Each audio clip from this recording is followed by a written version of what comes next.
জীবন কি অতটা সহজ যতটা আমরা বাইরে থেকে দেখি? শুধুমাত্র জিনিস দিয়েই আমাদের মন খুশি হয় তা না, সম্পর্কেরও একটা খুব বড় জায়গা আছে। আমাদের মনের দুটো দিক আছে, একটা মুখ আর একটা মুখোশ। এই যে ফুরিয়ে যেতে পারি অথচ আমার ইচ্ছেটা মিটবে না, সেইখান থেকে মানুষ কিন্তু অস্থির, অসম্ভব অস্থির। ফলে ভোগের উল্লাস এবং উদগ্র কামনার জালে নিজেদের আমরা বেঁধে ফেলছি। আমরাই বোধহয় বাচ্চাদের সময় ভীষণ কম দিচ্ছি। আমার এন্টারটেইনমেন্ট দরকার, আমি বাচ্চার জন্যই স্যাক্রিফাইস করতে পারি। বাচ্চার থেকে কম্পিটিশন বেশি বাচ্চার মায়ের। আমার বাচ্চা কেন ফার্স্ট হলো না, আমার বাচ্চা কেন ওর থেকে 1 নাম্বার কম পেলো, এবং সেই প্রেশারটা আমরা গিয়ে বাচ্চার ওপরে দিচ্ছি। সবাই আমরা প্রতিযোগী, আমরা কে কাকে ঠেলে ফেলে নিজের জায়গাটা সামনে নিয়ে যেতে পারবো সে ব্যাপারে ভীষণ আগ্রহী। এই প্রতিযোগিতার বীজ এবং বিষ, এই দুটো জিনিসই কিন্তু বড়দের মনে গাঁথা আছে। কিন্তু শিশু জন্মানোর পরে এই জগৎটায় তার উপস্থিতিকে অর্থময় করে তোলার দায়িত্ব কিন্তু মা বাবা। এগুলো কখনো মনে হয় একজনের একটা জিনিস চুরমার করে ভেঙে দিই, কখনো মনে হয় দাদুর গলা টিপে ধরি, কখনো মনে হচ্ছে আমি তো নিজেকে মেরে ফেলতেও পারি। আমরাই বোধহয় আমাদের অপূর্ণ ইচ্ছাগুলোকে, আমাদের স্ট্রেসগুলোকে বাচ্চাদের ওপরে চাপিয়ে দিচ্ছি এবং তাদের শৈশবটা নষ্ট করে ফেলছি। বন্ধু হওয়ার চেষ্টা করি, বন্ধু মানে প্রশ্রয় নয়, বন্ধু মানে শেয়ারিং এর জায়গাটাকে খুলে রাখা। আমরাই বোধহয় মানুষ হতে পারলাম না। যুগের পরিবর্তনের সাথে সাথে চাহিদাগুলো পরিবর্তিত হচ্ছে বলে বাচ্চার সাথে বড়দের সম্পর্কের জায়গাগুলো কিন্তু দিশেহারা জায়গায় কখনো কখনো চলে যায়। বললেন আমি রিটায়ার করেছি বলে আমাকে দেরিতে খাবার দেওয়া হচ্ছে, আমি নেব না। ম্যাম, আমরা কি আমাদের জীবনের মূল্যবোধগুলোকে বুঝতে শিখেছি? না, বেশিরভাগই না। মানুষের সূক্ষ্মতার বোধ আসে নিজের শান্ত অবস্থা থেকে, তাই নিজেকে শান্ত করা দরকার। বয়স হলে মানুষকে বলা হয় তুমি এবার বিশ্রাম নাও, রেস্ট করো, রেস্ট করো। এটা খুব ভুল কথা।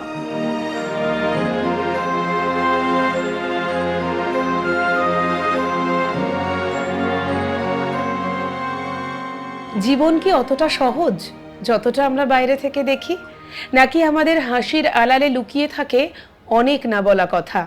আজকের এই পডকাস্টে আমরা আলোচনা করেছি জীবনের মূল্যবোধ, ডিপ্রেশন, অবসরের পর একাকিত্ব এবং সবথেকে ইম্পর্টেন্ট প্যারেন্টিংয়ের চ্যালেঞ্জ নিয়ে। আমাদের সঙ্গে আজকে রয়েছেন psychologist doctor Nilanjana Sanyal ma'am, আর আমি আপনাদের সকলের প্রিয় হোস্ট নন্দিনী। আজকের সম্পূর্ণ এপিসোডটা নিজের জন্যে দেখুন, ভীষণ ভালোভাবে দেখুন এবং অনুভব করুন। আর ঝটপট সাবস্ক্রাইব করুন আমাদের চ্যানেল নতুন পাতা সাথে নন্দিনী। হয়তো আজকের এই এপিসোডটা দেখার পর আপনাদের অনেক না জানা প্রশ্নের উত্তর পেয়ে যাবেন।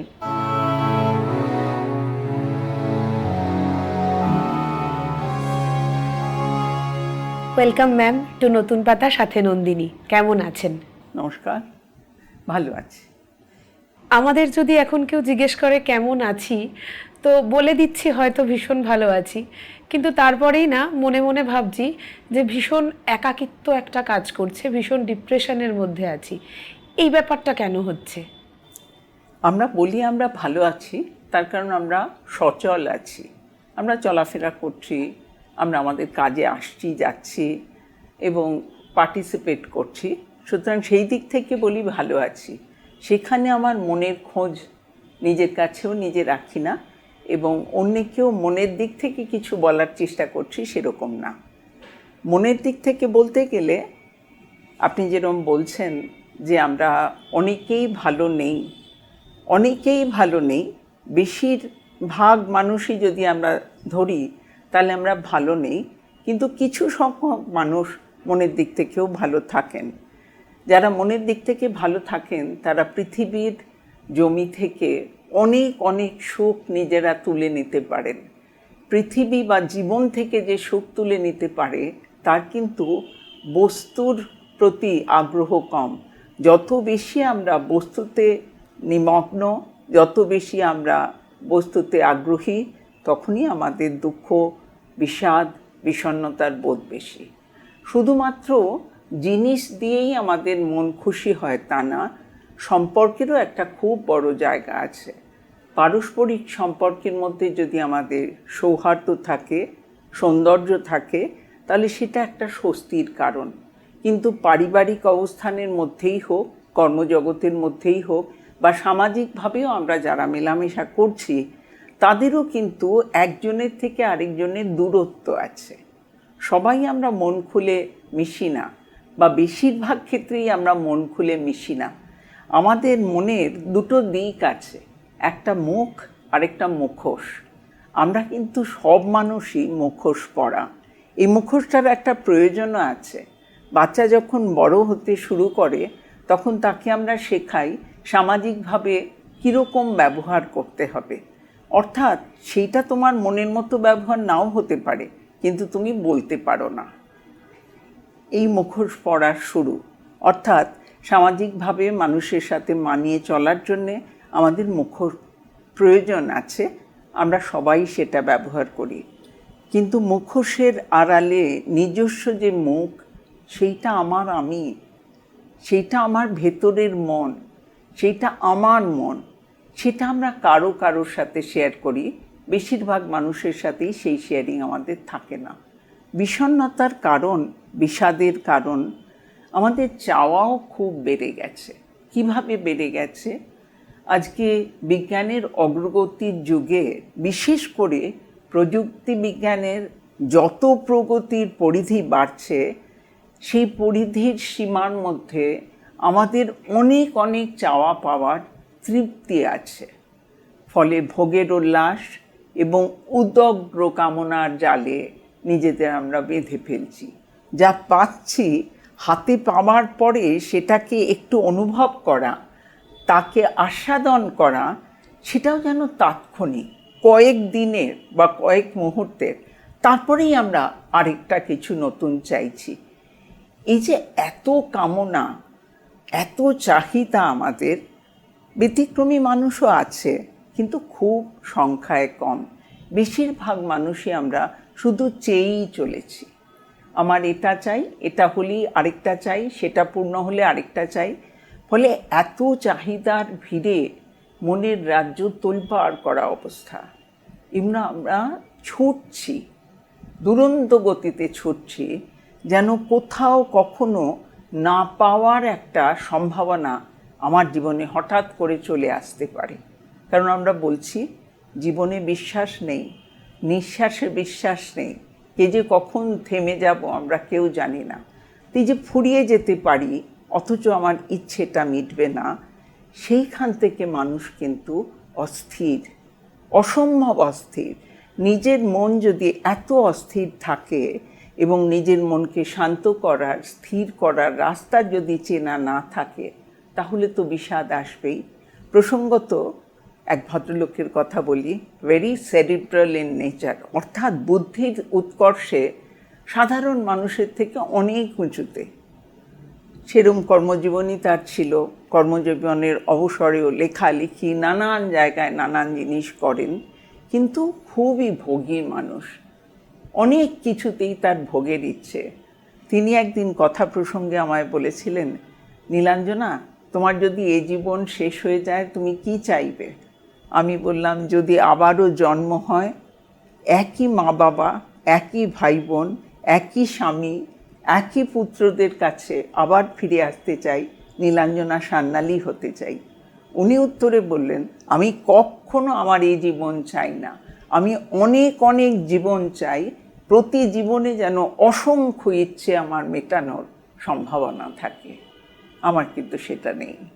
এই যে তফাৎ দুটো ব্যক্তিত্বের, সেই ব্যক্তিত্বের তফাৎ আমাদের ইঙ্গিত দেয় যে আমাদের চাহিদার কবলে, চাহিদার জালে আমরা আটকা পড়ে আছি। তার থেকে বেরোতে পারছি না বলে একটা কান্না সবসময় যেন গলার কাছে আটকে আছে। সেটাই আমাদের বিষাদ, সেটাই আমাদের বিষণ্ণতা। আর এটার জন্য কি ম্যাম কোনোভাবে সোশ্যাল মিডিয়াকে দায়ী করবেন আপনি? কারণ সব সময়তে আমরা একটা সোশ্যাল মিডিয়া স্ক্রল করে যাচ্ছি, দেখছি আমার কাছের মানুষটা ওখানে খুব ভালো জায়গায় ঘুরছে, কোনো ভালো জায়গায় খাচ্ছে, এবার ওটা দেখে আমার মনে হচ্ছে আমি ভালো নেই, এবং ওই কাজটা হয়তো আমি করেছি কিংবা ভবিষ্যতে করব, কিন্তু এই মুহূর্তে দাঁড়িয়ে আমি কেন করতে পারছি না? নন্দিনী, যদি আমি নাই করি সেই কাজটা, তাতেই বা কি এলো গেল? আমার জীবন আমার মতো, তার জীবন তার মতো আমরা ভাবছি না। একদমই ভাবছি না। নিজের জীবনের সুন্দর দিক যেগুলো আছে, সুন্দর পাওয়াগুলো যেরকম আছে, সেটার দিকে না তাকিয়ে খালি মনে হচ্ছে আমারটা কম হচ্ছে, ওরটা বেশি। সোশ্যাল মিডিয়াকে রেসপন্সিবল নিশ্চয়ই করব, তার কারণ সোশ্যাল মিডিয়াতে মানুষ ভালো পোশাকে সব সৌন্দর্যের ডালি নিয়ে সব সময় দাঁড়িয়ে থাকছে, এগিয়ে আসছে। আজকাল লক্ষ্য করি মানুষ রেস্টুরেন্টে খেতে গেলে পরে যে ডিশগুলো অর্ডার করলো সেগুলো যখন সার্ভ করছে, দিয়ে যাচ্ছে, তখন তার ছবি তোলে, সেই ছবিটা পোস্ট করে। কেন? আমি কি খাচ্ছি বা আমরা সেদিন কি কি খাবার খেয়েছি সেটা আমার লোককে জানানোর প্রয়োজন কোথায়? আমি বাড়িতেও দেখেছি, মানুষজন ডেকেছি, রান্না করেছি, টেবিলে সাজিয়ে দিয়েছি, এসেই আগে চট করে একটা একটা করে ওই ছবি তুলছে। বললাম কেন? বললো আজকের দুপুর সবাই মিলে যে আনন্দ করছি সেটা জানান দেওয়া। কেন? এই যে সোশ্যাল মিডিয়ায় বিভিন্ন ছবি, কেউ কোথাও বেড়াতে গেছে, কেউ একটা নতুন জিনিস কিনেছে, একটা নতুন গাড়ি এসেছে তার, বা একটা নতুন শাড়ি এসেছে, যে দোকানে গিয়ে কিনেছে আরও কতগুলো তার পছন্দ আছে, এগুলো যে আমরা দেখাই, এগুলো আমাদের শোয়িং অফ টেন্ডেন্সি। অর্থাৎ আমি এতটা নেওয়ার মতো, কেনার মতো সক্ষম। সকলের সেই সক্ষমতা থাকে না। আর সবাই যে কিনছে তাও কিন্তু ঠিক না, তাও ঠিক না। আমি এরকমও দেখেছি বেড়াতে গিয়ে কোনো একটা পাহাড়ি জায়গায় তাদের নিজস্ব বুনটে টুপি, কিন্তু খুব দাম, হাতে তৈরি জিনিস তো খুবই দাম, অনেকেই দেখছেন, কিন্তু এতটাই দাম কিনতে পারা যাচ্ছে না। তার মধ্যে একটি দুটি মেয়ে সেই টুপিটা নিজের মাথায় পরে কিন্তু তার একটা ছবি তুলে নিল, এবং আমি পরে সে ছবি পোস্টেও দেখেছি। টুপিটা কিন্তু কেনেনি, কিন্তু তখনকার মতো মাথায় দিয়ে একটা ছবি তুলেছে। দোকানি সেখানে একটু আপত্তি জানাচ্ছে না, কিন্তু টুপিটা তো তার কেনা হয়নি, লোককে জানান দেওয়া হলো আমি কিন্তু এটা কিনেছি। কেন? তার কারণ আমার নিজের মধ্যেও একটা অসম্পূর্ণতার বোধ, অপূর্ণতার বোধ, এবং আমি বিভিন্ন বস্তু দিয়ে নিজেকে এবং নিজের জীবনকে সাজিয়ে লোকের সামনে তুলে ধরার চেষ্টা করছি, দেখো আমি কত সুখী। যে মানুষ সত্যিকারের সুখী সে দেখায় না, আর যে সুখী নয় অথচ হতে চাইছে তারই দেখানোর তাগিদ খুব বেশি হবে। ক্যালকাটা ক্লাবের মেম্বারশিপ পেয়েছে, কত মানুষ আছে, ঢুকছে বেরোচ্ছেন, মেম্বারশিপ হয়েছে, কিন্তু যে নোভো অর্থাৎ নতুন, তার পরিবারে কেউ কোনো দিন হয়নি, সে প্রথম বেরিয়েছে, সেই কিন্তু ক্যালকাটা ক্লাবে ঢোকার সময় গাড়ির চাবিটা আঙুলে ঘোরাতে ঘোরাতে একটা বিশেষ পোশাকে ঢুকছে এবং সেই ছবি তুলে পোস্ট করছে। কেন? জানান দেওয়া দরকার। এটাও আমার উন্নতির আরেকটা পার্ট, অ্যাচিভমেন্ট। তো এই অ্যাচিভমেন্টে আমরা বিশ্বাস করতে শুরু করেছি, এবং সোশ্যাল মিডিয়া মানুষের জীবনে সামান্য কোনো জায়গায় আমাদের খবর দিচ্ছে, আমাদের নানান জিনিস বুঝতে সাহায্য করছে, চিনতে সাহায্য করছে, কোনটা কোথায় পাওয়া যায় সে তথ্যগুলো হয়তো আসছে, কিন্তু ক্ষতির পরিমাণ অত্যধিক বেশি। বিশেষ করে শিশু মনে বা অ্যাডোলেসেন্সে যারা আছে, বয়স সন্ধিক্ষণের যে ছেলে মেয়েরা, আমাদের এই মোবাইল ফোনের আবিষ্কার তাদের জীবনকে ছিন্ন বিচ্ছিন্ন করে দিচ্ছে। থরে থরে নাম্বারে ক্লিনিকে আসতে থাকে যে এদের আমরা মুক্ত করতে পারছি না, কি করব। তাহলে সোশ্যাল মিডিয়াতে এত অ্যাট্রাকশন এবং এত যে ফ্লিটিং ছবিগুলো, মুহূর্তে মুহূর্তে রিল, ছোট্ট ছোট্ট রিল, কয়েক সেকেন্ডের, হয়তো কি হয়তো 1 মিনিটের, 1.5 মিনিটের, সেইটা দেখতে এত অভ্যস্ত হয়ে গেছে, একটা প্যারাগ্রাফ পড়ে তৈরি করবে সেই মনোযোগটা তার নষ্ট হয়ে যাচ্ছে, ধৈর্য হারিয়ে ফেলছি। চির ধরে যাচ্ছে, সেইখানটা আর পারছে না, পড়াশোনাতে একদম আগ্রহী নয়, মনোযোগী না। এবং কোনো বাচ্চা বলতে থাকে আমি ইউটিউবার হব, আমি বড় হয়ে এইরকমই কাজ করব, আমি ওই ভূগোল, ইতিহাস, বিজ্ঞান এসব পড়তে চাই না। তাহলে ইচ্ছের ধরনটাও পাল্টাতে শুরু করেছে। কিন্তু ইউটিউবার সবাই হতে পারে, নামি কেউ একজন হতে পারে, মানে যথেষ্ট উপার্জন যেটা তোমার জীবনকে সত্যিই সাহায্য করবে সেটা তো নয়। কিন্তু সে তত্ত্ব তাদের কাছে থাকে না, তারা বুঝতে পারে না। এই যে বাচ্চাদের এত মোবাইলের নেশা, তাদের এইখানটা থেকে বের করে আনবো কি করে? মোবাইলের নেশা হওয়ার কারণ কিন্তু বড়দের হাত ধরেই। কীরকম? কোনো কাছাকাছি জায়গাতেও যদি ফ্লাইটে কেউ যাতায়াত করে, ফ্লাইটে উঠে যদি বাচ্চা, খুব ছোট বাচ্চা কেউ থাকে, আমার তো অন্তত মনটা একটু খারাপ হয়ে যায়। কারণ কাঁদবে, চেঁচাবে, সারা রাস্তায় ওরম করবে। সুতরাং পুরো মানে পথটাই আমাদের সেটা নিতে হবে, কিছু করার নেই, নিয়ে যেতে হচ্ছে। কিন্তু আজকাল দেখি উঠেই তারা ব্যবস্থা নেয়। এমনকি সদ্যজাত শিশু হয়তো কয়েক মাসের, তাকে কোলে রাখা, তাতেও একটা ভিডিও খুলে দিয়ে তার চোখের সামনে ধরে আছে, ফলে ও কাঁদছে না। আর অন্য বাচ্চা যারা সক্ষম তাদের তো হাতে দেওয়া হয়, এবং তাদের তো অ্যান্টেনা অত্যন্ত তীব্র, তারা জানে কিভাবে মোবাইল অপারেট করতে হয়, যেটা আমরাও পারি না, সেটাও ওরা পারে। সুতরাং তাদের হাতে দিয়ে দিলে তারা চুপ করিয়ে রাখার জন্যে খায় না, বাচ্চা খায় না, তাই তাকে মোবাইল দিতে হয়। কিন্তু খাওয়ার সময় আকর্ষণীয় কোনো একটা বস্তু চোখের সামনে থাকলে সে যে খাবারটা চিনতে শিখবে না, উপলব্ধি করতে শিখবে না, কতটা খাবো তার আন্দাজ পাবে না, সেটা আমরা বুঝি না। আমরা টিভি খুলে দিই কিংবা মোবাইল হাতে দিয়ে দিচ্ছি, ওটা দেখতে দেখতে খেয়ে নিচ্ছে। আমি অ্যাডোলেসেন্ট ছেলেমেয়েদের সম্বন্ধেও শুনেছি ইদানিং, সেটাও একটা অদ্ভুত বিকাশের একটা ধারা দেখছি। ক্লাস 9-এ পড়ে, 11-এ পড়ে, হায়ার সেকেন্ডারি পরীক্ষা দেবে তার আগে সেই সব ছেলেমেয়েকে খাইয়ে দেওয়া হয়। এক মেয়ের মা বলল, খাইয়ে না দিলে তো নিজে খাবে না। কারণ দুটো, একটা, সবজি কিছু খায় না, আমি যদি খাইয়ে দিই তাহলে সবটা মেয়েকে খাইয়ে দিলে বুঝতেই পারে না। কেন বুঝতে পারে না? মানে মুখে গেলেও তো বুঝবে যে ঝিঙে খেলাম, বেগুন খেলাম, বুঝতে তো পারবে। বলো না, তখন তো মোবাইল দেখে। তাই তার মনে হচ্ছে যে খাদ্য বস্তুটা তার ভেতরে দেওয়া গেল, মোবাইল দেখ বাবা, আমি খাইয়ে দিচ্ছি। এই খাইয়ে দেওয়ার অভ্যাসের মধ্যেও দায়িত্ব নেওয়ার বোধটাকে যে কমিয়ে ফেলছি, এটা আমরা বুঝতে পারছি না। অন্য দিক থেকে দেখি, আরেকজন বলছেন যে খাইয়ে না দিয়ে উপায় কি, সে তো নেইল পেইন্ট করে, নখ সাজিয়েছে, তাহলে খেতে গেলে তো হাতে লাগলে, কারণ চামচ দিয়েও তো খাওয়া যেতে পারে। বললো না, আগ্রহী না, তাই খাইয়ে দিই বাবা, থাক তোর তুই খাবারটা খেয়ে যা। এই যে একজনের পর একজনকে আমরা কতগুলো জায়গায় অ্যালাওয়েন্স দিচ্ছি, আমরা ছেড়ে দিচ্ছি, করো, এটা করো, ওটা করো, তুমি যদি ভালো রেজাল্ট করতে পারো তোমাকে একটা খুব দামি মোবাইল কিনে দেব। আমি ক্লাস 8-9-এর বাচ্চাকেও শুনেছি লাখ টাকার মোবাইল দেওয়া হচ্ছে। ভাবতেই পারি না, আমাকে নিজের কেনার প্রশ্নই ওঠে না, কেউ দিতে চাইলেও বলবো দিও না। এমনিতেই আমার মোবাইল জানলা দিয়ে বাইরে ফেলে দিতে ইচ্ছে করে, কারণ সারাদিন মানুষ ডাকে, ভালো লাগে না, সেটা একটা। যাই হোক, তাদের উৎসাহ আছে।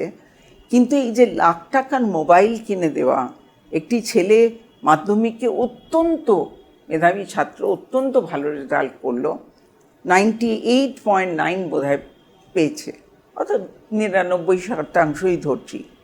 সেই ছেলেটিকে তারপরে একটা মোবাইল দিলেন জ্যাঠামশাই। সুন্দর চেহারা, বুদ্ধির দীপ্তি মুখে একেবারে উদ্ভাসিত, মাথা ভর্তি চুল, সুন্দর কথাবার্তা বলে। এই যে মোবাইল হাতে পেল, তার কিন্তু আর হায়ার সেকেন্ডারিটা দেওয়া হয়নি। মোবাইলে আসক্ত হয়ে গিয়ে স্কুল যাওয়া বন্ধ, বাথরুম যাওয়া বন্ধ, স্নান করা বন্ধ, আস্তে আস্তে একটা ভারী মানসিক অসুখের শিকার হয়ে গেল। তখন মা বাবার কি কান্না, এবং সত্যিই তখন তাকে ট্রিটমেন্টে ভর্তি করতে হলো একটা জায়গায়, লেখাপড়ায় আর এগোনো গেল না। তাহলে সোশ্যাল মিডিয়া ক্ষতি করছে না? কত বড় ক্ষতি করছে, কিন্তু তার দোষ তো আমাদের, আমরা দিয়ে দিচ্ছি, আমরা এগিয়ে দিচ্ছি। তার থেকেও বড় কথা, ছোটরা এত মোবাইল সম্বন্ধে আগ্রহী কারণ আমরা বড়রা ওদের চোখের সামনে অতিরিক্ত ব্যবহার করছি।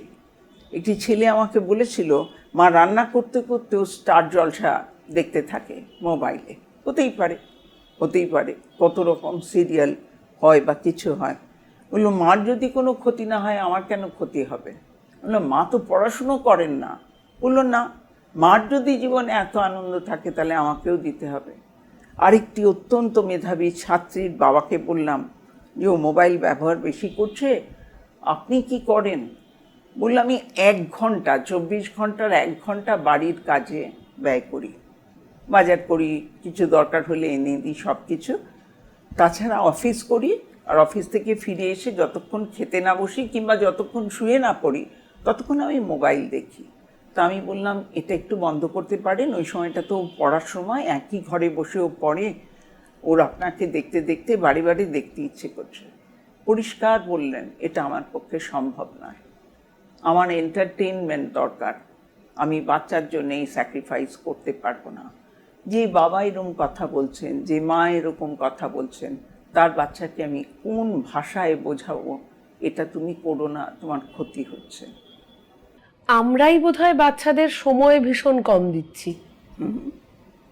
সময় তো কম হচ্ছেই, কারণ আজকের যুগে মায়েরাও বেশিরভাগই কাজ করেন, কোনো না কোনো কাজ করেন, সুতরাং বাচ্চাদের ভাগে কম সময় পড়ছে।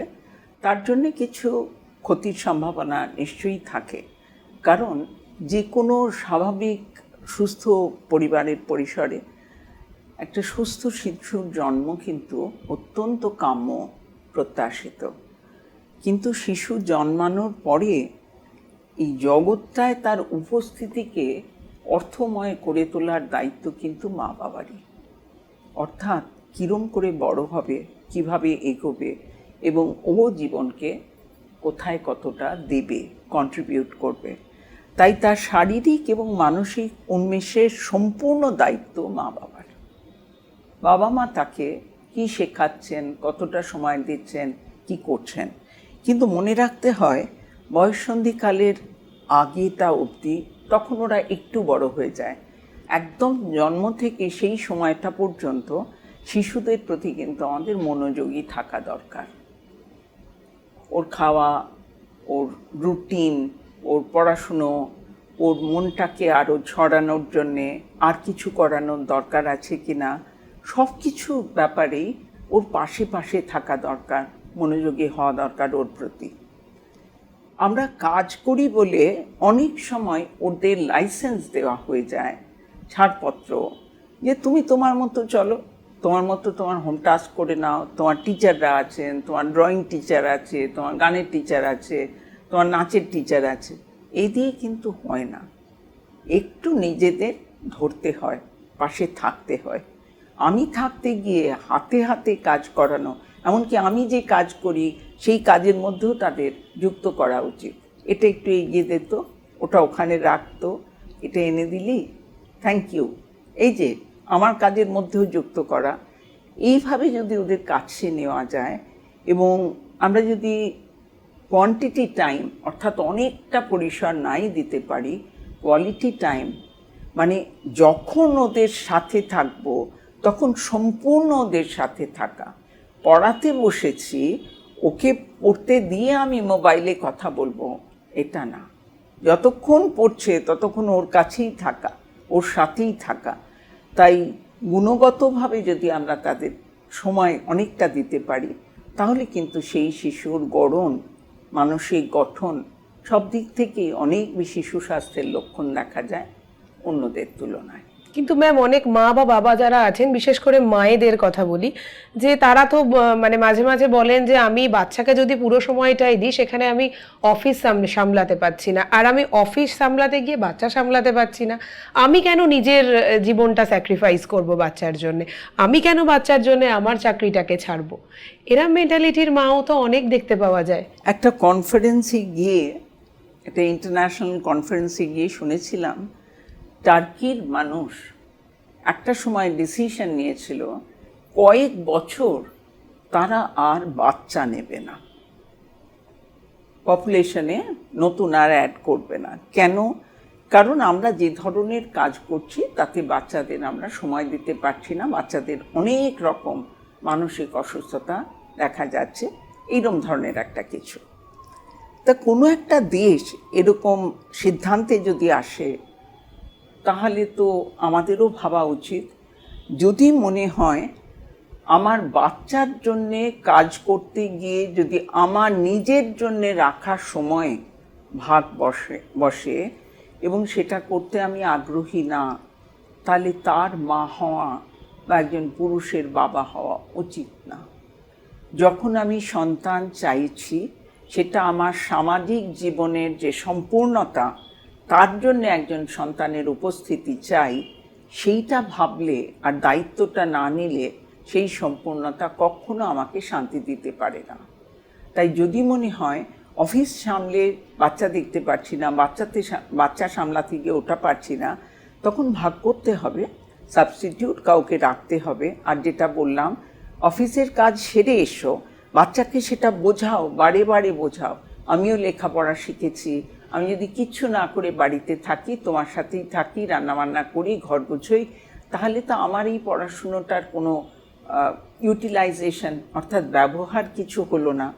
এটার জন্যও আমার করা দরকার। তাছাড়া তুমি ভবিষ্যতে কোথায় কি পড়বে, কত দূরে যাবে, তার যে খরচ খরচা সেটাও আমার জমিয়ে রাখা দরকার। তাই তোমার ভবিষ্যতের জন্যও কিন্তু আমি পরিশ্রম করছি।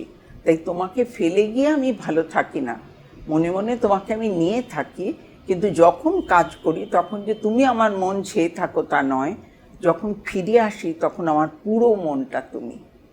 এইটা যদি আমি বোঝাতে পারি, দেখাতে পারি এবং তার সাথে থেকে সেই উপলব্ধিটার মধ্যে আনতে পারি তাকে, তাহলে কাজ করতে করতেও কিন্তু অসুবিধে হওয়ার কথা না। আর একটা জিনিস ম্যাম ভীষণ কমন এখন, এই মায়েদের মধ্যে নাম্বার নিয়ে কম্পিটিশন। বাচ্চার থেকে কম্পিটিশন বেশি বাচ্চার মায়ের, আমার বাচ্চা কেন ফার্স্ট হলো না, আমার বাচ্চা কেন ওর থেকে 1 নাম্বার কম পেলো, এবং সেই প্রেশারটা আমরা গিয়ে বাচ্চার ওপরে দিচ্ছি, বাচ্চাকে কম্পিটিশনের মধ্যে ফেলে দিচ্ছি। এই ব্যাপারটা থেকে মায়েদের কি করে বেরিয়ে আসা উচিত? নন্দিনী, আমি বলবো আজকের পৃথিবী প্রতিযোগিতার পৃথিবী, সবাই আমরা প্রতিযোগী। আমরা কে কাকে ঠেলে ফেলে নিজের জায়গাটা সামনে নিয়ে যেতে পারবো সে ব্যাপারে ভীষণ আগ্রহী। এবং নাম, যশ, খ্যাতি অর্থাৎ সমাজের চিহ্নিত ব্যক্তিত্ব হবে, এইরকম একটা মানে আমি হব কিংবা আমার সন্তান হবে, এর উদগ্র কামনা আমাদের সবার মধ্যে আছে। কিন্তু জানতে হবে এই প্রতিযোগিতার বীজ এবং বিষ, এই দুটো জিনিসই কিন্তু বড়দের মনে গাঁথা আছে, এটা বাচ্চাদের থাকে না, একদম থাকে না। কিন্ডারগার্টেন স্টেজে মানে ওই নার্সারি 1 বা 2 তাদের একটা স্পোর্টস হচ্ছে, তাতে জিলিপি লাগিয়েছে, বাচ্চাগুলোকে হাত বেঁধে দিয়েছে, ছুটে এসে জিলিপিটা লাফিয়ে লাফিয়ে খেতে হবে। একটা বাচ্চা পারলো, বাকিগুলো পারলো না, মানে লাফিয়ে উঠে ধরতে পারছে না। তাদের মা বাবাদের মুখ দেখার মতো, মানে পারলো না যে, তারাই কাঁদছেন এবং সব কটা বাচ্চা কাঁদতে শুরু করলো, কারণ ওদের তো জিলিপিটা খেতে ইচ্ছে করছে, ওদের তো ফার্স্ট সেকেন্ড হতে ইচ্ছে করছে না, আর যে খেয়েছে সেও পরিতৃপ্ত না, সে পুরোটা চাইছে। তখন সেই স্কুল ওটা নামিয়ে প্রত্যেককে হাতে দিল, সবাই খুশি, বাবা মা খুশি না, কারণ একটা প্রাইজই হলো, সেকেন্ড থার্ড প্রাইজও হলো না। এখানে প্রাইজের প্রশ্নই থাকতে পারে না। ওদের এতে নিয়ে এসো, ওদের এই স্পোর্টসটার মধ্যে অংশগ্রহণ করাও, কিন্তু প্রাইজ আবার কি, হয় সবাইকেই দাও, নাহলে কাউকেই দিও না, জিলিপি খাওয়াও, সেটাই তাদের প্রাইজ। এইরকমভাবে এই যে প্রতিযোগিতা, এই প্রতিযোগিতার ইচ্ছে থেকে শুধু আমরা বাচ্চাদের নামি দামি স্কুলে ভর্তি করছি তা নয়, এক্সট্রা কারিকুলার অ্যাক্টিভিটিস। ছোট একটা বাচ্চা 6টা জিনিস শেখে। বললাম, সে কি, তুমি পড়াশুনো করার সময় পাও? বললো হ্যাঁ, নিচু ক্লাস 2তে পড়ে, তাই তখনও ম্যানেজ করতে পারছে। বললাম, যখন বড় হবে তখন তো আরেকটু পড়াশুনোর চাপ বাড়বে, তখন তুমি এই 6টা জিনিসের কোনটা কোনটা ছাড়বে? বললো, কোনোটাই ছাড়বো না। এর 3টে জিনিস আমার বাবার পছন্দ, 2টো জিনিস আমার মায়ের পছন্দ, একটা আমার দাদুর পছন্দ। আমি কোনোটাই ছাড়বো না, আমি ওদের খুশি করার জন্যে সব কটাই করব। এ বাচ্চা আরও 2 বছর এগোলো।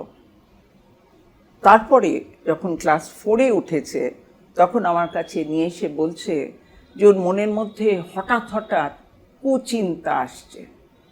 তো খেলার ছলে গল্প করতে শুরু করলাম। জিজ্ঞেস করলাম, কী ভাবনা আসছে যা তোমাকে ভাবাচ্ছে? মা বাবাও সেখানে কষ্ট পাচ্ছে।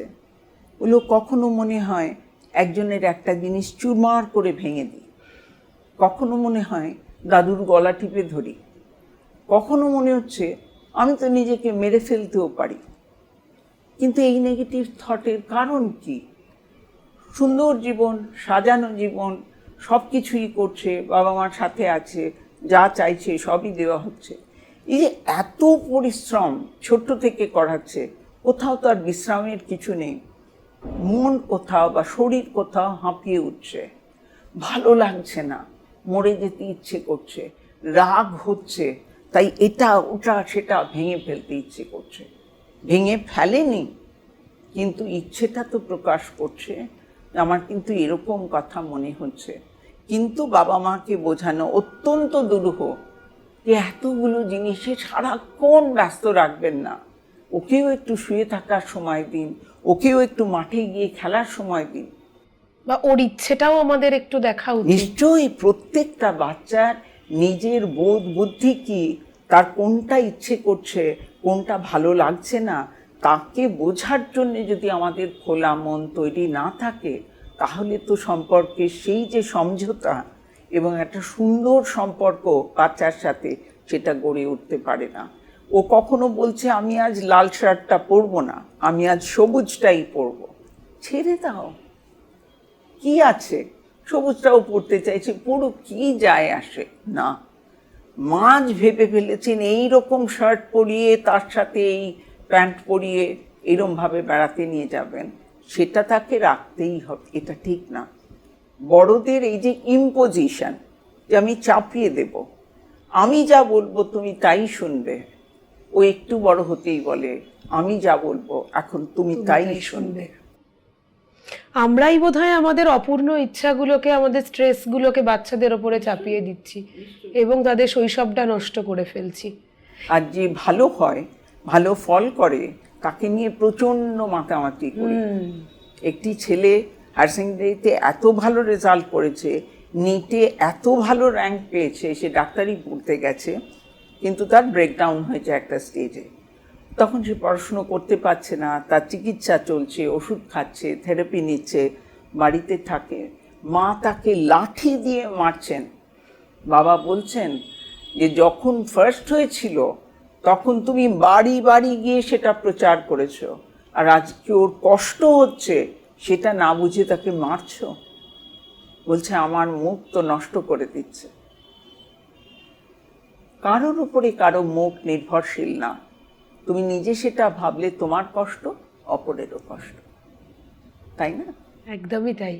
কিন্তু ম্যাম, এই যে বাচ্চারা এরকম প্রেশার নিতে না পেরে হেরে যাচ্ছে একটা সময়, সেখান থেকে তাদেরকে আমরা ফিরিয়ে আনবো কি করে?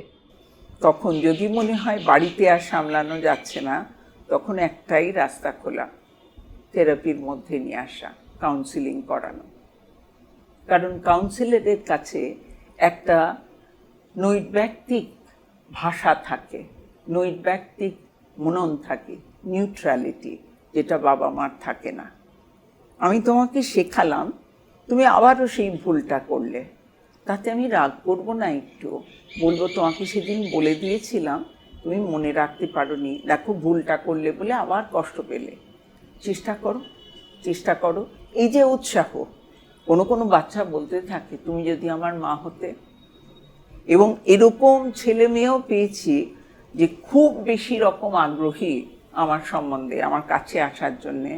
তখন তাকে কাউন্সিলিং বন্ধ করে দেওয়া হয়েছে, বলেছে মায়ের থেকে মাসির দরদ বেশি।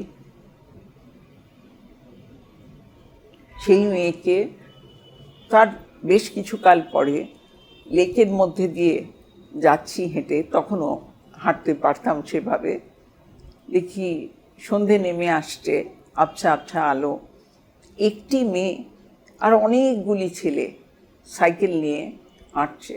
দেখে এগিয়ে এলো, বলল তোমার কাছ থেকে সরিয়ে এনেছিল না, দেখো আজ আমি কেমন হয়েছি। কত দুঃখ, কতটা সাপোর্ট দিলে তাকে এগিয়ে নিয়ে যেত। কিন্তু ওই যে মায়ের তখন জিদ উঠে গেল, এত ইন্টারেস্ট কিসের। আমাকে বলেছিলেন কি করছেন আপনি যে আপনার সম্বন্ধে এত উৎসাহী, বলছে স্কুল থেকে সোজা নিয়ে চলো, জামা চেঞ্জ করবো না, দেরি হয়ে যাবে।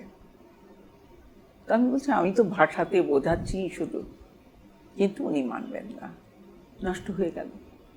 আমরা অজান্তেই বোধহয় বাচ্চাদেরকে, মানে বাচ্চাদের সাথে সঠিক ব্যবহার করছি না। মানে আমাদের পেরেন্টিংয়ে অনেক কিছু খামতি থেকে গেছে, কিন্তু তবুও আমরা মা হিসেবে বোধহয় কিছু বুঝতে পারছি না। এত কিছু আলোচনা শুনছি, কিন্তু তবুও যখন রেজাল্টটা আউট হচ্ছে, কেন তুই ওর থেকে 2 নম্বর কম পেলি, কেন তুই ফার্স্ট হতে পারলি না, কেন তুই স্টেজে উঠে প্রাইজটা নিতে পারলি না, এটা আমাদের কাছে বোধহয় মেন থেকে যাচ্ছে। মানে মনটা তো সহজে মানতেই চাইছে না, ওই যে নিজের চাহিদা সেটা জুড়ে গেছে, তাকে তো মাধ্যম ধরে নিচ্ছি। সুতরাং সেইভাবে আমার নিজের মনে হয় যে কোনো মা বাবারই, যখন মা বাবা আমরা হচ্ছি, আমাদের আবেগ আর বিবেচনা সমৃদ্ধ একটা উষ্ণতা নিজের মধ্যে তৈরি করা উচিত, যে উষ্ণতায় শর্তহীনভাবে শিশুকে গ্রহণ করা। আমি কোনো স্পেসিফিক এক্সপেকটেশন নিয়ে তোমাকে পৃথিবীতে এনেছি এরম না, তুমি যে এসেছো, তোমাকে আমি ভালোবাসি, ভালোবাসবো সারা জীবন, কিন্তু আমার বিবেচনা আমাকে দেখাবে তোমার জন্য আমার কি কি করা উচিত, এবং তোমাকে বড় করার জন্য আমি তোমার সাথে সাথে কিভাবে এগোবো। এই যে শর্তহীন অবস্থা, এই শর্তর জায়গাটা যখন নিজের মনে চলে আসছে, আমি তো খেয়াল করছি না তুমি এরকম হলে তোমাকে আমার ভালো লাগবে, তুমি ওই রকম হলে তবে আমার ভালো লাগবে। যার জন্যে স্কুল থেকে বেরিয়ে সামান্য একটা ক্লাস টেস্ট হয়েছে, তাতে কেউ অঙ্কে ফুল মার্কস পেয়েছে, 2 নম্বর কম পেয়েছে, মা সবার সামনেই মেরে দিল। এটা তো ঠিক না, এটা তো ঠিক না। রাগ দেখানোর প্রয়োজন আছে এবং শাসন করারও প্রয়োজন আছে, কারণ শিশুর তো জ্ঞান কম, পৃথিবীকে সে চেনেও কম। তাই কখনো কখনো তাকে আমার তার অ্যাক্টিভিটি, তার যে চিন্তাধারা, সেটাকে সঠিক পথে চালনা করার জন্যে রাগ দেখানোর প্রয়োজন আছে। সেটা কপট রাগ। তোমাকে রাগ না দেখালে তুমি এর গুরুত্ব বুঝবে না, কিন্তু আমি সত্যি সত্যি তোমার উপরে ভেতরে ভীষণ রেগে আছি বা রেগে গেলাম, সেটা না। সেইটা করতে হবে, শাসনও করতে হবে, কিন্তু আবার একটা খোলা জায়গা রাখতে হবে, যেখানে বাচ্চা এসে যে কোনো কথা যা শুনলো, যা শিখলো, বা কোথাও তার কোনো জিনিসে দ্বিধা হচ্ছে, সে খোলা মনে আমার কাছে সেই জিনিসটা নিয়ে আসতে পারে। কিন্তু আমরা বলি বন্ধু হওয়ার চেষ্টা করি, বন্ধু মানে প্রশ্রয় নয়, বন্ধু মানে শেয়ারিংয়ের জায়গাটাকে খুলে রাখা, বন্ধু মানে তোমাকে আমার কাছে আসতে দেওয়া, আমাকেও তোমার কাছে নিয়ে যাওয়া, কিন্তু তার মধ্যে কোথাও যে কিছু কিছু জিনিসের আড়াল আমরা রাখবো না, তা কিন্তু নয়। খোলা মনেই যাব, কিন্তু তোমার জন্যে যতটা প্রয়োজন ততটাই তোমাকে বলা। এমন কিছু জিজ্ঞেস করলো, তার উত্তরে তখনকার বোঝার মতো ভাষায় একটা কিছু বোঝাতে হবে, আর বাকিটা বলতে হবে যখন বড় হবে, তখন তুমি এই জিনিসটার সম্বন্ধে আরও অনেক ডিটেল জানতে পারবে। সেগুলো এখন বললে তো তুমি বুঝবে না, তাই এখন বোঝানোর জন্য এই বললাম। ম্যাম, কোনোভাবে কি মনে হয় এই প্রি স্কুল বা এমনি যে বড় স্কুলগুলো আছে, এগুলোও এর জন্য খানিকটা দায়ী? কারণ অনেক বাচ্চা, মানে আমার সাথেও হয়েছে, আমার বাচ্চার সাথে ওই ঘটনাটি ঘটেছে। আমার বাচ্চা যখন প্রি স্কুলে পড়তো, সে কথা কম বলতো। তাকে তকমা দিয়ে দেওয়া হলো সে ইন্ট্রোভার্ট বাচ্চা, তো তাই জন্য সে সবার সাথে মিশতে পারে না, এটা কিন্তু ওর প্রবলেম, আপনারা দেখবেন। কিন্তু কথা কম বলে মানে সেই বাচ্চা ইন্ট্রোভার্ট হয়ে যাচ্ছে, সে কারোর সাথে মিশতে পারবে না, তার জীবনে উন্নতি কম হবে, এমনটা তো নয়। আবার এক্সট্রোভার্ট যে বাচ্চা হচ্ছে তাকে বলা হচ্ছে ও ভীষণ কথা বলে, ভীষণ টকেটিভ আপনার বাচ্চা, সেটাও অশান্তির কারণ। তা এটা নিয়ে আপনি কি বলবেন? নিশ্চয়ই এই ভুলগুলো তো হচ্ছে। আমার সন্তান সম্বন্ধে বলবো, খুব ছোট যখন ক্লাসে লিখতে চাইছিল না, তো একটা ওই রকম ইংলিশ মিডিয়াম স্কুল, বাচ্চাদেরই স্কুল, তাতে দেওয়া হয়েছিল। তাতে ক্লাস টিচার আমায় বলেছিলেন, you must sit there with a stick in your hand. আমি বললাম আমার বাচ্চা মূর্খ থাকুক তাতেও আমার অসুবিধে নেই, কিন্তু আমি লাঠি হাতে পড়তে বসাবো না, কিছুতেই না। একটু বড় হওয়ার পরে লেখার কোনো অসুবিধে, সে লিখছে না, লিখতে চাইছে না, কিছু করছে না, তখন তো একেবারে শিশু, তার 2.5 বছর 3 বছর বয়স, তুমি তাকে জোর করে এ লেখানো বি লেখানোর চেষ্টা করছো, ও নিতে চাইছে না, ছেড়ে দাও। তো আমিও বললাম, don't say anything negative and don't scold him, okay ওর মতো করে ছেড়ে দাও, আমি ঠিক ম্যানেজ করে দেবো, হিল রাইট। কিন্তু এই যে বলা, you must sit there with a stick in your hand, this is not done. এবং বাচ্চাটাকেই সামনে বলা যে তোমার কিছু হবে না, তুমি কিছু করতে পারবে না, তোমার থেকে ও বেটার করছে, এই জিনিসগুলো আমরা তো আরেকটু বড় বাচ্চাকে অনেক সময় বলি, তুই তো ক্যাবলা, তোর কিছু হবে না, দেখেছিস তোর ক্লাসের ছেলে মেয়েদের কত স্মার্ট ওরা, কত কি। তা আমি যদি তোমাকে নিচু করি, ছোট করি, বাইরের পৃথিবী তো করবেই। একটা বাচ্চা একটু বেশি ভারী, সে কোথাও একটা দাঁড়িয়ে ফ্রিজের গায়ে হেলান দিয়েছে, তার বাবা বলছে তোকে দিয়ে কিছু হবে, যে সিধে হয়ে দাঁড়াতে পারে না, কোনো একটা জায়গায় ঠেস দিয়ে দাঁড়ায়, জীবনও তাকে ঠেসেই ধরবে। এখন ছোট থেকে যদি এই কথাগুলো কাউকে বাড়ি বাড়ি বলা হয়, তাহলে তার সেলফ এস্টিম নেগেটিভ হয়ে যায়, নিজেকে সে নিজে ভালোবাসতে পারে না। মা বাবা হওয়ার জন্যে সবচেয়ে বেশি দরকার যে জিনিসটা, সেটা ধৈর্য, ভীষণ ধৈর্য। যে বাচ্চা অনেক কিছু করবে, সেই ভুলগুলো সমেতই তাকে নিয়ে তাকে আমায় ধীরে ধীরে ধীরে ধীরে বোঝাতে হবে। আজকাল বিয়ে থাও অনেক দেরিতে, বাচ্চা হওয়া আরও দেরিতে, তখন আমাদের বয়স অনেকটা এগিয়ে যায়, কাজের জীবনেও আমরা অত্যন্ত বেশি রকম যুক্ত হয়ে পড়ি, সেই ধৈর্যটা আর আমরা ধরতে পারি না। অল্প সময় তার মধ্যে কেন করছো না, তার মধ্যে কেন করছো না, এমন তারা কাজে যাওয়ার, বাচ্চাকে বলছে যে পটে বসানো হয়েছে, করো করো, সে বলছে আসছে না, স্বাভাবিক, তার তখনও হচ্ছে না, সেটার জন্য যদি তাকে থাপ্পড় খেতে হয়, সেটা তো ভুল, সেটা তো ভুল, সেটা তো তার কন্ট্রোলে না। এটা খেয়াল করো। আমরাই বোধহয় মানুষ হতে পারলাম না। না, আমাদের ছোটবেলাটা খুব মনোযোগ দিয়েছে এরকমও না, আবার একদম ছেড়ে রেখেছিল সেরকমও না। তবে আমার সময়ের থেকেও আপনার সময়ের অনেক তফাৎ, আরও অনেক ছোট। আর যুগের পরিবর্তনের সাথে সাথে চাহিদাগুলো পরিবর্তিত হচ্ছে বলে বাচ্চার সাথে বড়দের সম্পর্কের জায়গাগুলো কিন্তু দিশেহারা জায়গায় কখনো কখনো চলে যাচ্ছে। আমরা কি ভীষণ জাজমেন্টাল হয়ে যাচ্ছি ম্যাম? খুব বেশি রকম, শুধু বাচ্চাদের সম্পর্কে না, পরস্পরের সম্বন্ধেও আমরা ভীষণ জাজমেন্টাল। তার কারণ আমিত্বের প্রাধান্য বা আমিত্বের বোধ এখন মানুষের মধ্যে ভীষণ বেশি। আমি যা বুঝি সেইটাই ঠিক, আর সবারটা ভুল, তা তো হয় না, সেটা আমাদের জাজমেন্টাল করে তুলছে। এই যে যারা ধরুন অফিসের কাজ থেকে অবসর নিচ্ছেন, তারাও ভীষণ ডিপ্রেসড হয়ে পড়ছেন, এটা কি মানে এটা কি তাদের আইডেন্টিটি হারানোর ভয়? মানে অফিসের একটা পোস্টে তিনি চাকরি করতেন, সেখানে তিনি যেভাবে থাকতেন, তার বাড়িতে এসে যে জীবনটা, অবসরের পর যে জীবনটা কাটছে, সেখানে হয়তো সে দেখছে যে বাড়ির সবাই সবার মতন চলছে, তার কথা খুব একটা বেশি শোনা হচ্ছে না, বা তিনি যদি কিছু বলতে যাচ্ছেন সেটাও খুব একটা বেশি পাত্তা দেওয়া হচ্ছে না। তো এটাতে কি তার মনে হচ্ছে যে আমার আইডেন্টিটিটা হারিয়ে যাচ্ছে, সেই লিডারশিপটা হারিয়ে যাচ্ছে? একটা জিনিস বলি, প্রকৃতির ঋতু পরিবর্তনের মতো মানুষের জীবনেও কিন্তু অনেকগুলো ঋতু আসে।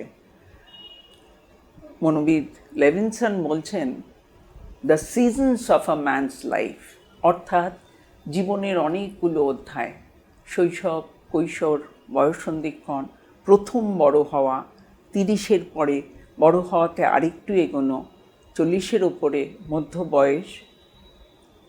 বয়সের পরে বেশ কিছুটা এগোনোর পরে একটা আবছা ওড়নায় জড়ানো বার্ধক্যের ইশারা নিয়ে একটা অধ্যায় আসে। তাকে আমরা সাইকোলজিতে বলি ইনভলিউশনাল পিরিয়ড। তারপরে আসে বার্ধক্য এবং একেবারে শেষ অধ্যায় সেনিসেন্স। এই এতগুলো অধ্যায়ের প্রত্যেকেরই কিন্তু নিজের রূপ, রস, সৌন্দর্য, আলাদা আলাদা বৈশিষ্ট্য আছে। আমরা যদি সেটা খেয়াল করি তাহলে তো প্রত্যেকটা অধ্যায়কেই আমরা এনজয় করব, উপভোগ করব। সেখানে অবসরের সময় যখন আসছে তখন সেটা বার্ধক্যের দোরগোড়া, অর্থাৎ বয়সে আমি 60-এর পৌঁছলাম বা অনেক জায়গায় 58-এও রিটায়ারমেন্ট হয়, মানে বার্ধক্যের দোরগোড়ায় এসে দাঁড়িয়েছি। তো সেটাও তো একটা পিরিয়ড, সেটাও তো একটা সময়। আমরা মূলত তাকে নেগেটিভ ধরছি। যারা ধরছেন তারা মনে করছেন বাবা কাজহীন জীবন, চাকরিহীন জীবন, এটা আমার কীরকম, কী করব, একটা শূন্যতার বোধ। কারণ কাজের সাথে সাথে আরও 10টা জিনিস করা, মানুষের সাথে সুসম্পর্কে আসা, নিজেরও কোনো হবি তৈরি করা কিছুই করা হয়নি। তখন শুধু ছুটেছি, কাজ নিয়েই ছুটেছি। আমাদের মনোবিদ এরিক এরিকসন বলছেন এই পিরিয়ডটা খুব সুন্দর। উনি ডেফিনেশনালি বলছেন this is a period of summation, rumination, realization, integration and absorption. অর্থাৎ ছোট থেকে এতগুলো স্তর পেরিয়ে যে এসেছি, সেই অভিজ্ঞতার যে ঝুড়ি, সেই অভিজ্ঞতা লব্ধ আমার যে মন, অভিজ্ঞতার থেকে নির্যাসটা বের করে এনে তাকে সেই অবসরের অবকাশে উপভোগ করা। এই উপভোগ করা মানে হচ্ছে সংসারের থেকে নিজেকে একটু আলগা করা। যার মনে হচ্ছে আমার দাম কমে গেল, তিনি ভাবছেন যে সংসারে যেহেতু আর আমি অফিসে যাচ্ছি না, কাজে বেরোচ্ছি না, ইউনিভার্সিটি যাচ্ছি না, স্কুলে যাচ্ছি না, তাহলে তো আমাকে আর কেউ পাত্তাই দেবে না, আমার সম্মানহানি ঘটছে। সেটা অহংকারের খোলসে আঘাত, নার্সিসিস্টিক ইনজুরি হচ্ছে, যে আমার যেন আর কোনো দামই রইল না। এক ভদ্রলোক, তিনি 2 দিন আগে অবসর নিয়েছেন। তো তার রুটিন হচ্ছে সকালে কাজে যাওয়ার সময় উনি 2 পিস টোস্ট খেতেন উইথ বাটার আর 1 কাপ গরম চা। এটা খেয়ে উনি বেরোতেন। তার একটা নির্দিষ্ট সময় ছিল। 2 দিন পরে তাকে ওই চা আর টোস্টটা দিতে 10 মিনিট দেরি হয়েছে। উনি অভিমানে খেলেন না, বললেন আমি রিটায়ার করেছি বলে আমাকে দেরিতে খাবার দেওয়া হচ্ছে, আমি নেব না। কত সামান্য জিনিস। সংসার আমাকে অবজ্ঞা করছে না, আমারই আস্তে আস্তে সংসার থেকে একটু সরে আসা উচিত। সংসারের সব কাজ করব, সবের সাথে জুড়ে থাকব, মনটা আর তখন সংসারে থাকবে না। আমাদের ক্ষুদ্র মানব জীবন, এই মানব জীবনের যে চাহিদা, ইচ্ছা, আকাঙ্ক্ষা, ইচ্ছের প্রাবল্য থেকে এত কষ্ট, সেইগুলো থেকে একটু সরে একটু নিজেকে বিস্তার করা, প্রকৃতির দিকে তাকানো, প্রকৃতির মধ্যে একটু থাকা, একটু শান্ত হয়ে বসা, একটু গান শোনা, যদি সম্ভব হয় একটু মেডিটেট করা, ইচ্ছে না করলে করতে হবে না, কিন্তু মনটাকে তৈরি করা। প্রয়োজনে যে কাজটায় আমাকে জুড়তে হচ্ছে সেটা করলাম, কিন্তু আমিই করছি সেই বোধটা তার মধ্যে না রাখা, তাকে বলে অ্যাটেইনিং উইজডম। আস্তে আস্তে জীবন থেকে সরার চেষ্টা করছি। সরে যাব কোথায়? অসীম সতের যে আধ্যাত্মিকতার সুরে সেই যে সৎ ছড়ানো আছে, সেইখানটায় নিজেকে একটু বিস্তার করার চেষ্টা করলে পরে মানুষের মন শান্ত হয়ে আসে। যিনি অধ্যাত্মবাদে বিশ্বাস করেন না তার জন্যেও একই কথা বলবো। ক্ষুদ্র মানসিকতার থেকে বাইরে বেরিয়ে পৃথিবীটা যে বিরাট ছড়ানো জায়গা, তাতে যে অজস্র সম্পদ, তার যদি একটু একটু করে মন দিয়ে খোঁজ নেওয়া যায়, তখন আর আমির চাহিদাটা আর আমি কে, আমি কতটা হলাম, তার তাগিদটা থাকে না। সেটা তখন শান্তির, সেটা তখন স্বস্তির দিশা। আর একটা জিনিস হচ্ছে যে যখন আমার বাবা মায়েদের একটা বয়স হলো, তাদেরকে বলা হচ্ছে যে তুমি এই কাজটা করো না, এইটা আমাকে দাও, আমি করে দিচ্ছি। এই সামান্য ধরুন ইলেকট্রিকের বিল দিতে যাওয়া বা সামান্য একটু দোকানঘাট করতে যাওয়া, সেটা বলা হলো যে না, তোমাদের তো বয়স হচ্ছে, তোমরা থাকো, আমরা সেটা করে দেব। এবং তাদের গিয়ে মনে হচ্ছে হয়তো সংসারে তাদের সময়টা ফুরিয়ে এসছে, আমরা হয়তো তাদেরকে আর চাইছি না। এই রকম অবসাদেও তো অনেকে ভুগছে। নিশ্চয়ই। তো এইটা নিয়ে আপনি কি বলবেন? মহিলাদের সম্বন্ধে বলবো, যখন তাদের পরিণত বয়স এমন একটা জায়গায় পৌঁছচ্ছে যেখানে বাড়ির তখন ছোট যারা অল্প বয়সের বউ মেয়ে যারাই থাকেন, তারা যদি বলেন যে এবার বাড়ির চাবিটা আমার কাছে দাও, তার মনে হলো সব হারালো। কেন বাবা? তোমায় যদি আর ভাড়ারের হিসেব রাখতে না হয়, কি বাজার হবে সেটা যদি তোমায় ভাবতে না হয়, তুমি খুশি হও, তুমি ভালো থাকো, তোমার তখন যা করলে ভালো লাগে সেটা করো। বাড়ির সামনে লেক, অনেক বয়স্ক পুরুষ এবং নারী, তাদের দেখি তারা হাঁটতে যান, বসেন একসাথে, বন্ধুত্ব হয়, গল্প করেন, কেউ কেউ সবাই মিলে বেসুরো গলাতেই গান করেন, তাও তাদের সময় কাটে। তা সেটাও তো একটা অবস্থান। তোমাকে কেউ ছোট করছে না, তোমাকে কেউ বাতিল করছে না, তুমি আছো তোমার জায়গাতেই, কিন্তু কাজগুলো একটু ভাগ করে নেওয়া। তবে একটা কথা বলবো নন্দিনী, বয়স হলে মানুষকে বলা হয় তুমি এবার বিশ্রাম নাও, রেস্ট করো। এটা খুব ভুল কথা। তার কারণ একটা মানুষ সারাদিন শুয়ে বসে থাকতে পারে না, তার মনের খোরাক হিসেবেও তার কিছু জিনিস প্রয়োজন হয়। সারাক্ষণ তুমি সম্পূর্ণ কর্ম থেকে সরে গেলে নিজের হাতে কিছু করা বা নিজে চলাফেরা করে কিছু করা, সেটার থেকেও যদি সত্যিই তাকে জোর করে সরিয়ে রাখা হয়, সেটা কিন্তু আমি বলবো সেটা আমাদের ঠিক সিদ্ধান্ত না। আরেকটা জিনিস দেখি, বয়স্ক মানুষ যদি অসুস্থ হয়, তখন কিন্তু তার আর কোনো সিদ্ধান্ত নেওয়ার জায়গা থাকে না। সেটাও ঠিক না। সে তখন কি চাইছে, কোনটা হলে তার একটু ভালো লাগবে, সেটাও বোঝার চেষ্টা করা উচিত। অনেক সময় দেখি অনেকে বলেন তুমি গিয়ে দিদির বাড়িতে থাকো, যে ঘরটায় তোমাকে রাখবে সেখান থেকে বাগানটা দেখা যায়, খোলা জানলা, তোমার ভালো লাগবে। নিজে হয়তো একটা ছোট্ট ঘরেই থাকেন, কিন্তু সেটা তার এত পরিচিত জগৎ, সেই ঘরটা তার এত প্রিয়, তখন সেখান থেকে তাকে যদি বিচ্ছিন্ন করার সিদ্ধান্ত নেওয়া হয়, সেটা ভুল। এটা কিন্তু আমরা বুঝি না। বলি তোমাকে তো আরও ভালো অবস্থায় রাখছি, না, তার যে কোনটা, তাকে সেখানেই ছেড়ে দাও। সে সেখানেই শেষে চলে গেলেও তার সেটাতেই শান্তি। তাই জোর করে করানো উচিত না। আবার আমরা ব্যাখ্যাও করতে পারি যে তুমি হেঁটে হেঁটে গিয়ে ইলেকট্রিক বিল দেবে, আমি তো ফোনে পে করে দেবো, দেখো এটা সুবিধে কত, তার বদলে তুমি এটা করো, এটা না করে এটা করো, তাকে আরেকটা কিছু নির্দিষ্ট করে দেওয়া। কিন্তু যে মানুষ নিজেকে একটু একটু করে সরাতে শিখে যায়, তার আর এগুলোতে অসুবিধে হয় না। আর একটা প্রশ্ন, এটা আমার নিজস্ব প্রশ্ন, আমার জন্যে এটা আমি করতে চাই, যে এখন একটা এমন সময় হয়েছে না, আমার ছেলে ক্লাস 6-এ পড়ে, আমার মতো আরও অনেকে আছে। এবার ছেলে ছেলের মতন চলছে, আমি তাকে সময় দিচ্ছি, অবশ্যই পড়াশোনার ক্ষেত্রে সাহায্য করছি, অনেক ক্ষেত্রে করছি, কিন্তু তাও আমার মনে হয় ওর একটা জগৎ তৈরি হয়ে গেছে। হাজব্যান্ড অফিসে নিজের কাজটা সামলাচ্ছে, আমি আমার বাড়ির যাবতীয় কাজ সামলে বা আমার নিজের অফিসের কাজটা সামলে যখন বসছি, তখন আমার মনে হচ্ছে যে আমার মনের কথাগুলো শোনার মতন কেউ নেই, সেই আমি একা। এই ভাবনাটা কেন আসছে? তার কারণ মানে তখন যা করতে ইচ্ছে করে, যা পেতে ইচ্ছে করে, সেটা হাতের কাছে নেই। যদি জীবনের কন্ডিশনগুলো এমন হয় যে তখনই হাজব্যান্ডকেও কাছে পাওয়া যাবে না, কিংবা মাকে কাছে পাওয়া যাবে না, কি ছোট বোনকে কাছে পাওয়া যাবে না, যার সাথে একটু কথা বললে ভালো থাকতাম, ভালো লাগতো, সেটাকে মেনে নেওয়া।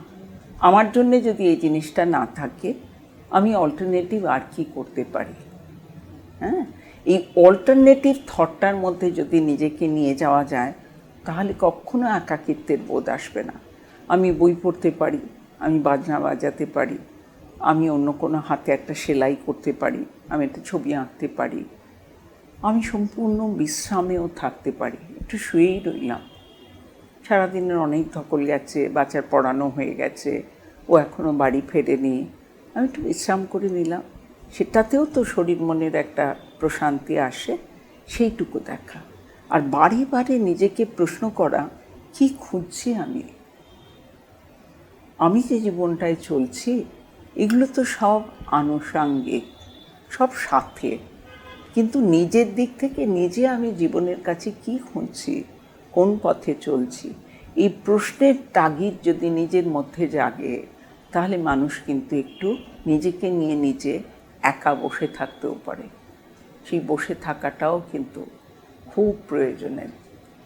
মানুষ শান্ত হওয়ার অভ্যাসে যদি আসে, তাহলে শান্ত হয়ে ওঠার অভ্যাসটা করার পরে তার যে বেনিফিটস, যে সুবিধেগুলো, সেগুলো তার অজান্তেই তার কাজের গুণগত মানকে এত বাড়িয়ে দেবে, প্রথমে বুঝতে না পারলেও কিছুদিন পরে বোঝা যায়।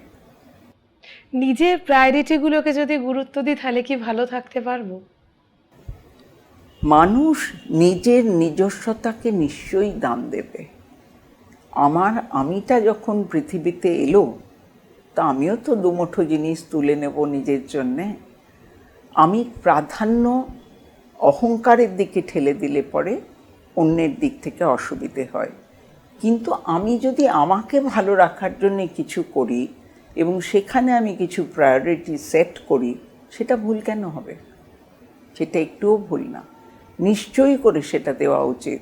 এবং সেই প্রায়োরিটিটা মানতে গিয়ে যদি কখনো কখনো আটকে যাই, অন্য কেউ সেখানটায় ব্যাঘাত করছে, কখনো তার চাহিদাটা পূরণ করা, কখনো তাকে বলা একটু অপেক্ষা করো, আমার এটা করার এখন সময়, সেটা আমি করে নেব। ম্যাম, আমরা কি আমাদের জীবনের মূল্যবোধগুলোকে বুঝতে শিখেছি? না, বেশিরভাগই না।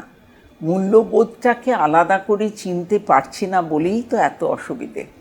আমাদের কাজের বা আমাদের সিদ্ধান্তের যে এত ভুল, এই যে জাজমেন্টাল প্রসেস বলছি, কারণ মূল্যবোধের জায়গাটা নিজের মধ্যে আরেকবার তলিয়ে দেখছি না।